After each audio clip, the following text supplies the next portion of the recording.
ಮುಧೋಳ್ ತಾಲೂಕಿನ ಮುಗುಳ್ಕೋಡ್ ಗ್ರಾಮದ ಸರ್ಕಾರಿ ಹಿರಿಯ ಪ್ರಾಥಮಿಕ ಶಾಲೆಯಲ್ಲಿ ಬಿಸಿ ಊಟ ಸೇವಿಸಿದ ಬಳಿಕ 12 ಮಕ್ಕಳು ಅಸ್ವಸ್ಥಗೊಂಡ ಘಟನೆ ನಡೆದಿದೆ. ಮಕ್ಕಳಲ್ಲಿ ವಾಂತಿ ಮತ್ತು ಬೇದಿ ಕಾಣಿಸಿಕೊಂಡಿದ್ದು ತಕ್ಷಣ ಆಸ್ಪತ್ರೆಗೆ ದಾಖಲಿಸಲಾಗಿದೆ. ಶಾಲೆಯಲ್ಲಿ ಎಲ್ಕೆಜಿಯಿಂದ 7ನೇ ತರಗತಿವರೆಗಿನ ಒಟ್ಟು 51 ಮಕ್ಕಳು ಬಿಸಿ ಊಟ ಮಾಡಿದ್ದು ಅವರಲ್ಲಿ 12 ವಿದ್ಯಾರ್ಥಿಗಳು ಅಸ್ವಸ್ಥಗೊಂಡಿದ್ದಾರೆ.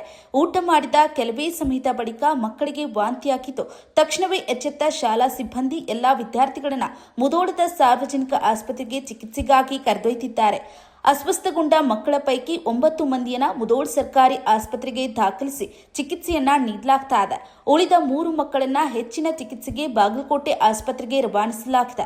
ಮಧ್ಯಾಹ್ನ ಬಿಸಿ ಊಟ ಸೇವಿಸಿದ ಕೆಲವೇ ಹೊತ್ತಿನಲ್ಲಿ ಮಕ್ಕಳಲ್ಲಿ ವಾಂತಿ ಮತ್ತು ಬೇದಿ ಕಾಣಿಸಿಕೊಂಡಿದೆ. ಇದರಿಂದ ಶಾಲೆಯಲ್ಲಿ ಆತಂಕದ ವಾತಾವರಣ ನಿರ್ಮಾಣವಾಗಿತ್ತು. ಘಟನೆಯ ಮಾಹಿತಿ ತಿಳಿತಾ ಇದ್ದಂತೆ ಸಂಬಂಧಪಟ್ಟ ಅಧಿಕಾರಿಗಳು ಆಸ್ಪತ್ರೆಗೆ ಭೇಟಿ ನೀಡಿ ಮಕ್ಕಳ ಆರೋಗ್ಯದ ಬಗ್ಗೆ ಮಾಹಿತಿ ಪಡೆದು ಪರಿಶೀಲನೆಯನ್ನ ನಡೆಸಿದ್ದಾರೆ. ಸದ್ಯ ಚಿಕಿತ್ಸೆ ಪಡಿತಾ ಇರುವಂತಹ ಎಲ್ಲಾ ಮಕ್ಕಳು ಚೇತರಿಸಿಕೊಳ್ತಾ ಇದ್ದು ವೈದ್ಯರು ಅವರ ಆರೋಗ್ಯದ ಮೇಲೆ ನಿಗಾ ವಹಿಸಿದ್ದಾರೆ.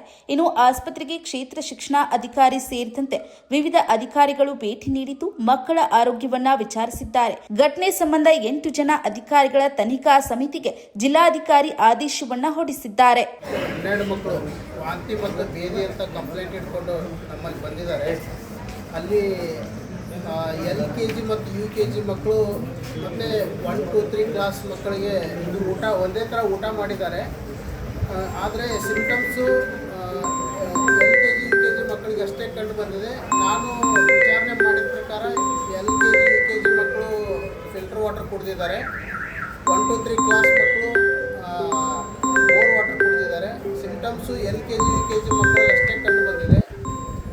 ಒಟ್ಟು 12 ಜನ ಮಕ್ಕಳಲ್ಲಿ ಒಂದು 3 ಜನರಿಗೆ ಸ್ವಲ್ಪ ಸಿವಿಯರ್ ಡಿಹೈಡ್ರೇಷನ್ ಇತ್ತು. ಅವ್ರಿಗೆ ಇನಿಷಿಯಲಿ ನಾವು ಸ್ಟೆಬಿಲೈಸ್ ಮಾಡಿ ಐ-ಫ್ಲೂಯಿಡ್ ಎಲ್ಲ ಕೊಟ್ಟು ಸ್ಟೇಬಲ್ ಮಾಡಿ ಅವರು ಸ್ವಲ್ಪ ಹೆಚ್ಚಿನ ಚಿಕಿತ್ಸೆ ಅವಶ್ಯಕತೆ ಇದೆ ಅಂತ ಬಾಗಲಕೋಟೆಗೆ 3 ಜನ ರೆಫರ್ ಮಾಡಿದ್ದೀವಿ.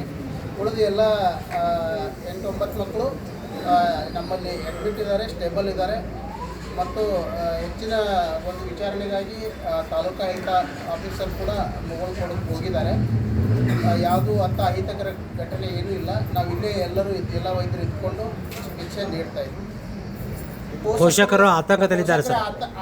ಆತಂಕಗೊಳ್ಳಬಾರ್ದು, ಚಿಕಿತ್ಸೆ ಎಲ್ಲ ಮಾಡ್ತಾ ಇದ್ದೀವಿ. ಮತ್ತು ಅದು ಯಾಕೆ ಹಂಗಾಗಿದೆ ಅನ್ನೋ ಕೂಡ ಇನ್ವೆಸ್ಟಿಗೇಷನ್ ಕೂಡ ನಮ್ಮ ಸಂಬಂಧಪಟ್ಟಂಥ ಅಧಿಕಾರಿಗಳು ಅದನ್ನು ಮಾಡಿ ಮುಂದಿನ ವರದಿ ಬಂದ ನಂತರ ಅದು ಏನೇನು ಪ್ರಿವೆನ್ಷನ್ ಹಂಗಾಗಬಾರ್ದು ಅಂದರೆ ಏನು ಮಾಡಬೇಕು ಎಲ್ಲ ಮತ್ತು ಅದನ್ನು ತಗೋತಾರೆ. ಈ ಸದ್ಯ ಪೋಷಕರು ಆತಂಕ ಪಡೋ ಅಗತ್ಯ ಇಲ್ಲ. ನ್ಯೂಸ್ ಅಲರ್ಟ್ ನಿಮ್ಮಿಂದ ನಿಮಗಾಗಿ.